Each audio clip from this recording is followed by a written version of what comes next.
ఒక శిల్పి ఒక రాతిని ఒక అందమైన శిల్పంగా మార్చడానికి, ఒక శాస్త్రవేత్త ఒక వస్తువును ఆవిష్కరించగలగడానికి, ఒక తల్లి ఒక అందమైన బిడ్డకు జన్మనివ్వగలగడానికి, ఒక ఉపాధ్యాయుడు విద్యార్థులను ఉన్నతంగా తీర్చగలగడానికి, ఒక రైతు కొన్ని కోట్ల మందికి ఆహారాన్ని అందించడానికి, ఒక మొగ్గ తొలగడానికి, ఆ మొగ్గ పువ్వుగా మారగలడానికి, ఆ పువ్వు పండుగా మారటానికి, ఒక గొంగోళి పురుగు అందమైన సీతాకోక చిలుకగా మారడానికి కారణం ఒకటే, సహనం.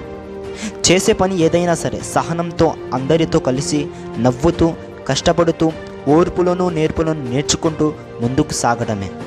ఏదో ఒక రోజు నీ సహనమే నిన్ను ఒక ఉన్నతమైన స్థితిలో ఉంచుతుంది. ఆ రోజు వచ్చే వరకు ఓర్పుగా ఉండటమే నీ విజయానికి ఒక ఎత్తు. ఒక్క విషయం గుర్తుపెట్టుకో, కర్ణుడికి కవచకుండాలు ఎలాంటివో మనిషి విజయానికి సహనం అలాంటిది. అందుకే పెద్దలంటారు, మనిషికి ధన సంపద లేకున్నా సరే సహన సంపద అవసరమని. ఒక్క విషయం గుర్తుపెట్టుకో, ఓర్పు ఎంత కఠినంగా ఉంటుంది అంటే దాని ఫలితం అంత అద్భుతంగా ఉంటుంది.